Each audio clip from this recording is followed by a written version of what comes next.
Good morning all my dear student, this is Pradyumna और आज हम स्टार्ट करने वाले students lecture number 15 chapter number 2। Student हम लोग अभी पढ़ रहे थे कोऑपरेटिव सोसाइटी, उसके बारे में हमने आपको बताया भी था, ठीक है ना। तो आगे हम बात करने वाले हैं फीचर ऑफ कोऑपरेटिव सोसाइटीज, ठीक है ना। तो फीचर्स पे जब हम बात करेंगे तो उसका पॉइंट नंबर 1 है वॉलंटरी मेंबरशिप। वॉलंटरी मेंबरशिप से मतलब होता है कोई भी, अगर जैसे हम पार्टनरशिप में थे तो वहां क्या था कि पार्टनर जो बाकी के हैं वो अपने एक्सेप्टेंस देते थे, लेकिन वो अपनी मर्जी से आता था। सेम है कोऑपरेटिव सोसाइटी में, मैंने आप लोगों को बताया था मिनिमम 10 मेंबर्स, यस सर बताया था।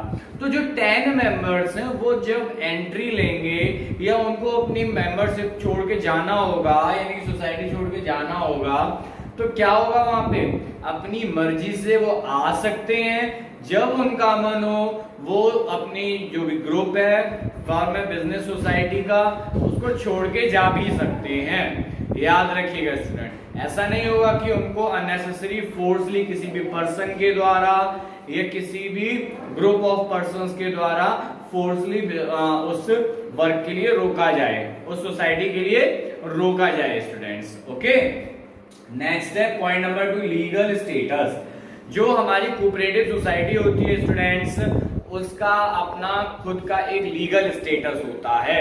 लीगल स्टेटस से मीन है कि जो भी एक सोसाइटी है भाई, उसको हम स्टार्ट करेंगे, उसका रजिस्ट्रेशन करवाएंगे।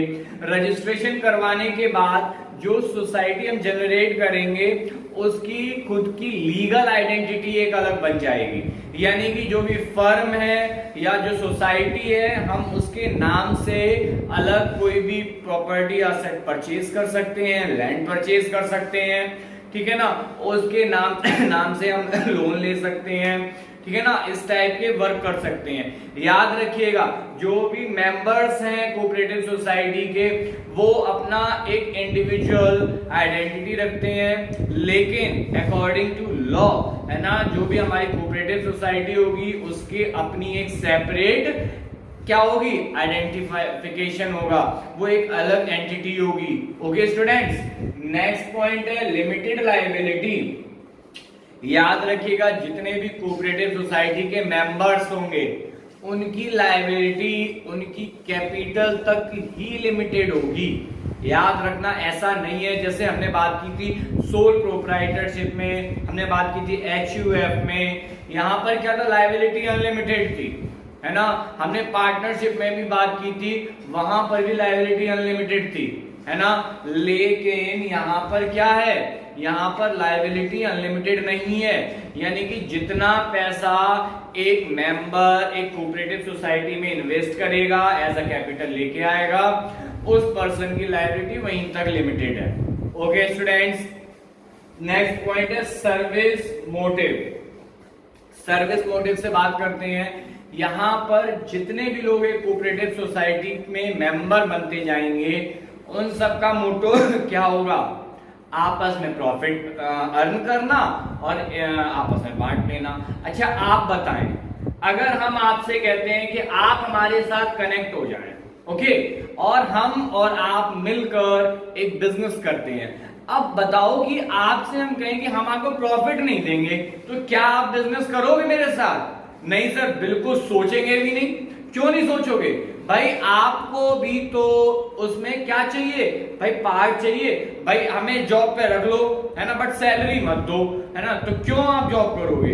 हाँ सर, बात बिल्कुल सही कही भाई, अगर हम आपको जॉब पे हायर करेंगे तो हम सैलरी देंगे, अगर हम सैलरी नहीं पे करेंगे तो आप फ्री में थोड़े ना हमारे यहाँ जॉब करोगे। सेम है, आप अगर किसी भी फर्म में ऐड हो गए, उस फर्म में अगर आप आते हैं, अपना अमाउंट इन्वेस्ट करते हैं, तो क्या होगा, उस फर्म में आपको प्रॉफिट भी तो चाहिए। अगर फर्म कह रहे नहीं भाई नहीं, हम तो प्रॉफिट नहीं दे पाएंगे, हम कंगाल हैं, तो आप क्या उसमें अपना पैसा लगाएंगे? नहीं सर, बिल्कुल गलती से भी नहीं लगाएंगे, ठीक है ना। तो यहाँ पर सर्विस मोटिव का मीन होता है कि सोसाइटी जो है हमारी कोऑपरेटिव सोसाइटी, उसमें क्या है, हमने सबने मिलके अपना पैसा लगाया और क्या होगा, पैसा लगाने के बाद आपस में मिल बांट के प्रॉफिट या डिविडेंड डिस्ट्रीब्यूट कर लिया। ओके स्टूडेंट्स, नेक्स्ट है मेरिट ऑफ कोऑपरेटिव सोसाइटीज। अब हम मेरिट्स पे बात करने वाले हैं। मेरिट्स और फीचर काफी हद तक मिलते जुलते हैं। देखिए जरा, हमने बात की इक्वलिटी इन वोटिंग स्टेटस। अच्छा, वोटिंग स्टेटस की इक्वलिटी के बारे में बात करते हैं, जरा समझिएगा इसमें वोटिंग स्टेटस से क्या मैटर है। देखिए स्टूडेंट, जब कोऑपरेटिव सोसाइटी अपना वर्क कर रही होगी तो जाहिर सी बात है, जैसे हमने आपको बताया था, पार्टनरशिप फर्म में अपने नए डिसीजंस लेने होते हैं। वहां पर क्या है, सारे पार्टनर एग्री नहीं है, दैट मींस ओके, सारे पार्टनर एग्री नहीं है, दैट मींस नो, है ना।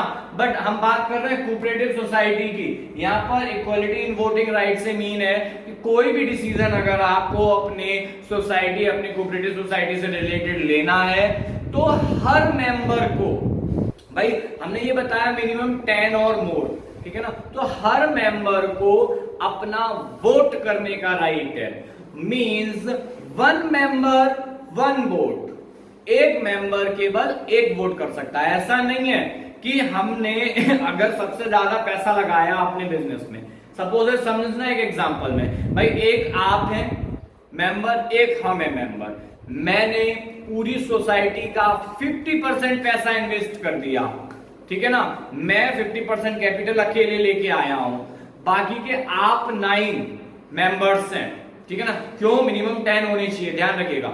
आप 9 मेंबर्स हैं और आपने क्या किया, आप सब ने थोड़ी थोड़ी अमाउंट लगाई और बाकी के 50% आप लोगों ने लगा ली।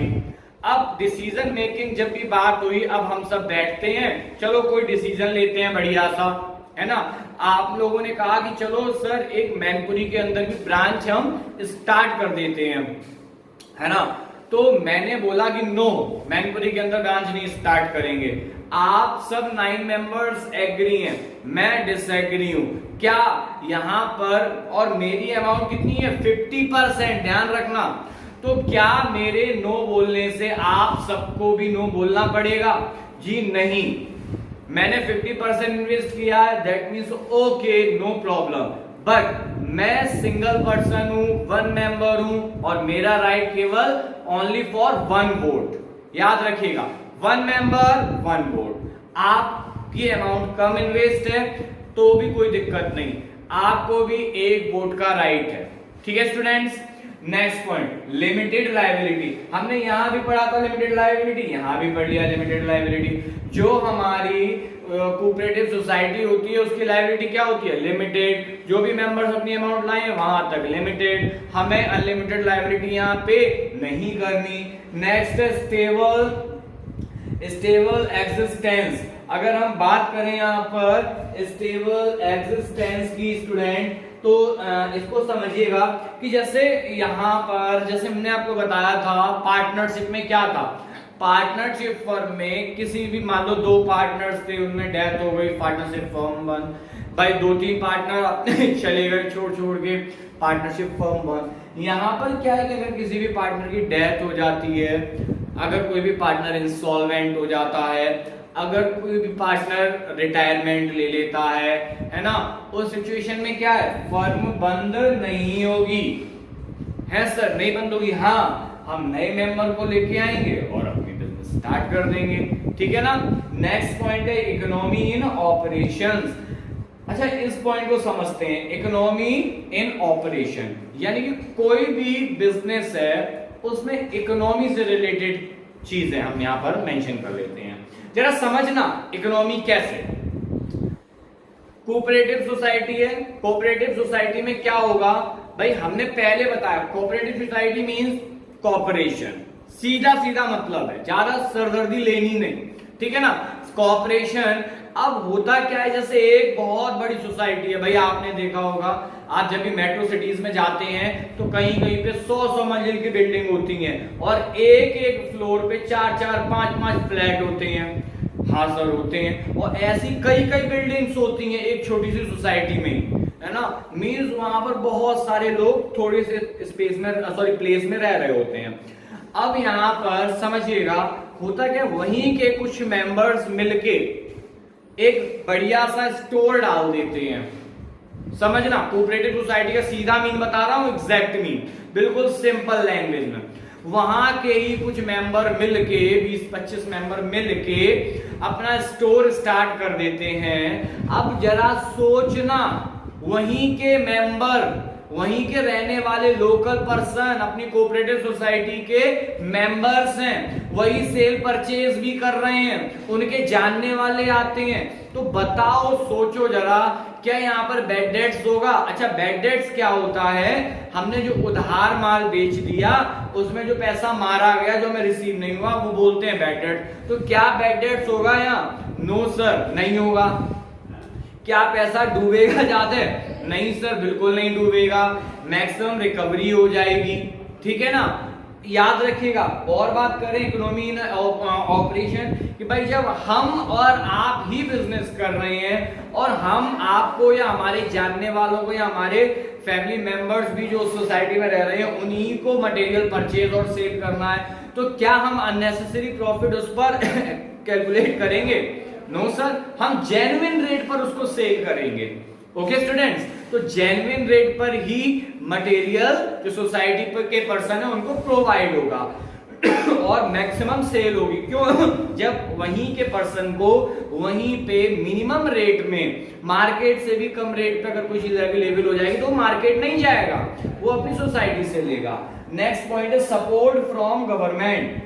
अच्छा, गवर्नमेंट से क्या क्या सपोर्ट मिल जाते हैं? अगर इस टाइप की कोई भी सोसाइटी स्टार्ट होती है तो गवर्नमेंट क्या करती है? टैक्स कम कर देती है। ठीक है ना, जो भी बिजनेस रिलेटेड है। गवर्नमेंट और क्या करती है?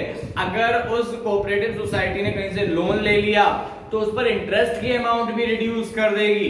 ठीक है ना, इस टाइप से बहुत सारे एडवांटेजेस देने लगती है गवर्नमेंट। नेक्स्ट है इजी ऑफ फॉर्मेशन, है ना। तो यहाँ पर भाई इजी फॉर्मेशन की अगर हम बात करते हैं तो फॉर्मेशन में क्या हमने बताया था? स्टार्ट करना, है ना। तो कोई दिक्कत नहीं, सोसाइटी बहुत बड़ी है, उसमें 10 लोग मिल गए और अपना बिजनेस स्टार्ट कर दिया। बट याद रखिएगा, हमें कोऑपरेटिव सोसाइटी एक्ट 1912 के अकॉर्डिंग हमें रजिस्ट्रेशन कराना होगा। याद रखिएगा स्टूडेंट इस बात को बहुत अच्छे से। ओके, तो स्टूडेंट आई होप आपको आज की क्लास समझ आई होगी। इनफैक्ट फीचर और मेरिट दोनों एक दूसरे से रिलेटेड भी हैं और एक दूसरे में सिमिलरिटी भी बहुत ज्यादा है, यानी कि आप इसको कहीं पे मिक्स भी कर दोगे तो गलत नहीं होगा। थोड़ा बहुत ऊपर नीचे कर भी सकते हैं आप 1-2 पॉइंट। आगे हम और इसके बारे में डीमेरिट्स वगैरह के बारे में भी स्टडी करेंगे स्टूडेंट्स, और आगे पढ़ाई स्टार्ट करिए। बहुत ज्यादा आपका प्रोसेसिंग तो बहुत ही स्लो हो गई है। स्टार्टिंग में बहुत अच्छे नोट्स भी भेजे थे, अब नोट्स भी नहीं आ रहे हैं। So student keep it okay. Thank you student, have a nice day.